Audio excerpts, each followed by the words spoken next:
ሰላም ጤና ይስጥልኝ ውድ የቻናላችን ቤተሰቦች እንደምን አላችሁ? ይህ ስለ አርሰናል ብቻ የምናወራበት ቻናላችን ክላሲክ አርሰናል ነው። ዛሬ በአርሰናልና በኖቲንጋም ፎረስት መካከል የተደረገው አጓጊ ጨዋታ ተከትሎ ታዋቂ የዓለማችን የእግር ኳስ ተንታኞች ምን አሉ?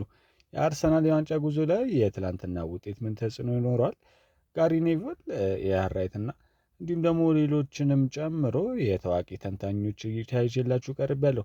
እስከ መጨረሻው ድረስ አብራችሁን ቆዩ። ነገር ግን ከዛ በፊት ቪዲዮውን ላይክ አድርጋችሁ ጀምሩ ስል እንዲሁም ደግሞ ለዚህ ቻናል አዲስ ከሆናችሁ ሰብስክራይብ ማድረጋችሁ እንዳረሱ። ቀጥታ ወደ ዝርዝር ጉዳዮቹ ነው።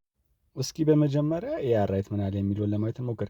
ኤአር ራይት ሲናገር እንደ አርሰናል ደጋፊነትና እንደ ቀድሞ ተጫዋችነቴ በጣም ነው ያዘንኩት፣ እንዲሁም ተበሳጭቻለሁ ማለት እችላለሁ። ዛሬ ያጣ ነው 2 ነጥብ ብቻ ሳይሆን ማንቸስተር ሲቲን ዳግም እንዳንሰራራ አድርጎ ለመቅበር የነበረን ትልቅ ወርቃማ እድልንም ጭምር ነው ብሏል ኤአር ራይት። ቡካዮ ሳካና ጋብርኤል ማርቲኔሊ ብዙ ሙከራዎችን አድርጓል። ነገር ግን መጨረሻ ላይ ኳስና መረብን ለማገናኘት የነበረው ትኩረት በጣም አናሳ ነበር። ኖቲንጋም ፎረስቶች ደግሞ እንደዚህ አይነት እድል ዝም ብሎ የሚሰጡ ቡድኖች አይደሉም ብሏል ያሬድ። ስለ አዲሱ ፈራሚያችን ቪክቶር ዮኬሬሽም ሲናገር ገና ከእንግሊዝ ፕሪሚየር ሊግ ፍጥነትና ከቡድኑ ስታይል ጋር እየተላመደ እንደሆነ ያስታውቃል። እውነት ነው፣ ትልቅ ተሰጥኦ አለው። ነገር ግን እንደ አርሰናል ያለ ትልቅ ቡድን ስትጫወት እንደ ዛሬ አይነት ጨዋታ ላይ ነው ማንነትን የምታሳየው። የጨዋታ መሪ መሆን ነበረበት። በእንዲህ አይነት ጭንቅ ጨዋታ ላይ የእሱ ግብና ወሳኝ ንክኪ በጣም ያስፈልገን ነበር። እሱ የምንጠቀምበት ውጤት የመለወጥ ነው። ዛሬ ግን ያንን አላየንም። አርቴታ ተጫዋቾችን ዳግም ማነቃቃት ይኖርበታል ነው ያለው ያራይት። በቀጣይ እስኪ ጋሪ ኔቭል ምን አለ የሚለውን ለማየት እንሞክር። ጋሪ ኔቭል ሲናገር አርሰናል ዛሬ ያደረገው ነገር ትልቅ የዋንጫ እድል በገዛ እጁ ማባከን ነው። ጨዋታው ከመጀመሪያው በፊት ማንቸስተር ሲቲ ነጥብ መጣሉን እያወቁ ይህንን አጋጣሚ ተጠቅሞ የነጥብ ልዩነት ማስፋት አለመቻል ትልቅ ድክመት ነው። በሜዳ ላይ የነበራቸው የኳስ ቁጥጥር የበላይነት ግልጽ ነበር። ነገር ግን ማስቆጠር የማይቻልበት የኳስ ቁጥጥር ምን ያደርጋል ሲል ነው የተናገረው። በጎል ፊት የነበረው የውሳኔ አሰጣጥ በጣም ደካማና የሚታክት ነበር። ተጫዋቾቹ ሳጥን ውስጥ ሲገቡ የሚወስዱት ጊዜ፣ የሚመርጡበት ቅብብልና ወደ ግብ ከመምታት ይልቅ ተጨማሪ ኳስ ለመቀባበል መሞከራቸው ዋጋ አስከፍሏቸዋል ብሏል። ለሻምፒዮናነት የሚጫወትና እኔ ለዋንጫ ዝግጁ ነኝ የሚል ቡድን እንደ ኖቲንጋም ያሉ ቡድኖች በሜዳቸው ባገኘበት ሰዓት ምንም አይነት ሰበብ ሳይደረድር በግዴታ ማሸነፍ ነበረበት። ሲቲ ነጥብ በጣለበት ሳምንት አርሰናልን ነጥብ መጣሉ ለአሳዳጆቹ የተስፋ ጭላንጭል የሚሰጥ ነው። አርቴታ ተጫዋቾቹ ግፊት ያላቸው ብቃት ካላሻሻለ የሊጉ መሪነት ብቻ ዋስትና አይሆንም ነው ያለው። እስኪ አሁን ደግሞ ለእኔ ያስደሰተኝን የፖል ሜርሰን ንግግርን ለማየት እንሞክር። ፖል ሜርሰን ሲናገር ተመልከቱ፣ ነገሮችን ከሁለቱም አቅጣጫ ማየት አለብን።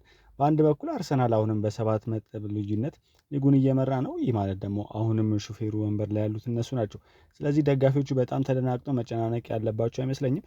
ነገር ግን ሌላኛው ደግሞ የዛሬ ጨዋታ እጅግ ወሳኝ የሆነ የነጥብ ማጣት ነበር ሲል ነው የተናገረው። ኖቲንጋም ፎረስት በሜዳው ሲጫወት ሁል ጊዜ አስቸጋሪና በደጋፊ የሚነቃቃ ቡድን ነው።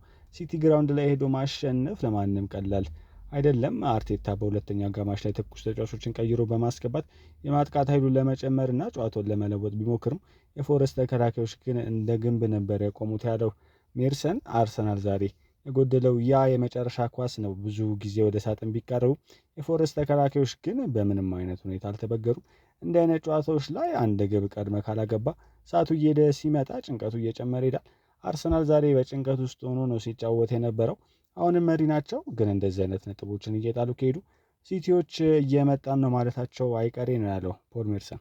በመቀጠል እስኪ ቴሪ ኦንሪ ምናል የሚለውን ለማየት እንሞክር።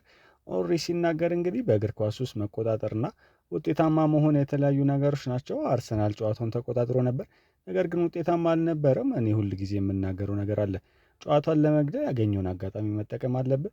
ኖቲንጋም ፎረስቶች በሜዳቸውና በደጋፊዎቻቸው ፊት ነጥብ እንደማይሰጡ እያወቅ በዋህነት ኳስን ብቻ መቀባበል ዋጋ ያስከፍላል ነበር ያለው ኦንሪ። ሲቀጥልም ባለፉት ዓመታት አርሰናል እንዲህ አይነት ጨዋታዎች ላይ ነበር ዋንጫ የሚያጣው። ዛሬ ቡድኑ ሰፊ የተጫዋቾች ስብስብ አለው። ቪክተር ጊዮከሬሽ፣ ቡካዮ ሳካ እና እንዲሁም ደግሞ ሌሎችም አሉን። ነገር ግን ጥያቄው ምን ያህል ጥራት አለን የሚለው ሳይሆን በወሳኝ ሰዓት ምን ያህል እናስቆጥራለን የሚለው ነው። እንደ ደጋፊ አርሰናል ሊጉ እንዲያሸንፍ እፈልጋለሁ። እንደ ተንታኝ ግን ዛሬ ያየሁት ነገር ስጋት ፈጥሮብኛል። ማንቸስተር ሲቲዎች ነጥብ ሲጥሉ አንተ ማሸነፍ ካልቻልክ በራስ ላይ ጫና እየፈጠርክ ነው። ፎረስቶች ተከላካይ ላይ ተቆልፈው ሲጫወቱ ያንን መቆለፊያ የሚሰብር ብልሃት ያስፈልጋል። ዛሬ ያንን አላየንም። ዮኬሬሽ ገና አዲስ ሊሆን ይችላል፣ ግን በአርሰናል ማሊያ ውስጥ ስትሆን ለመለመድ ብዙ ጊዜ የለህም። ኳስ መረብ ውስጥ መጨመር ብቻ ነው የሚጠበቅብህ። ይህ ለአርቴታ ትልቅ የቤት ስራ ነው፣ ምክንያቱም ዋንጫ የሚወስነው እንዲህ አይነት ጨዋታዎች ላይ ነጥቦችን መሰብሰብ በመቻልም ነው ብሏል ቴሪ ሄንሪ። እስኪ በመጨረሻም አንድ የራሴን ሀሳብ ተናግሬ ለመጨረስ ልሞክር። አዎ ትላንትና በኖቲንጋም ፎረስት ነጥብ መጣላችን ያቆስላል። ያንን ወርቃማ ዕድል አለመጠቀማችን ያበሳጫል። ነገር ግን ትልቁ ምስልን ለመመልከት እንሞክር። አሁንም የሊጉ መሪዎች ነን። አሁንም በ7 ነጥብ ልዩነት እየመራን ነው። የፕሪሚየር ሊጉ የዋንጫ ጉዞ ረጅምና አድካሚ እንደሆነ እናውቃለን። እንደዚህ አይነት እንቅፋቶች ደግሞ ለሻምፒዮናነት ጉዞ ግባቶች ናቸው።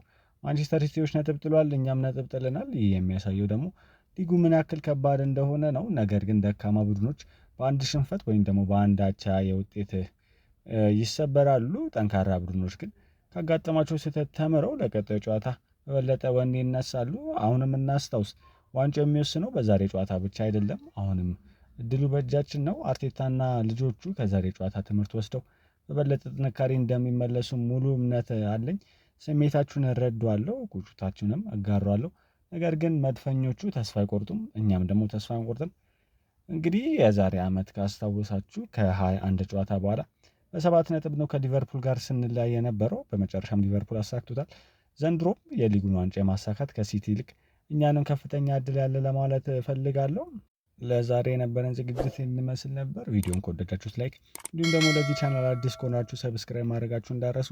በቀጣይ ቪዲዮ እስከምንገናኝ ድረስ መልካም ጊዜ፣ ቻው።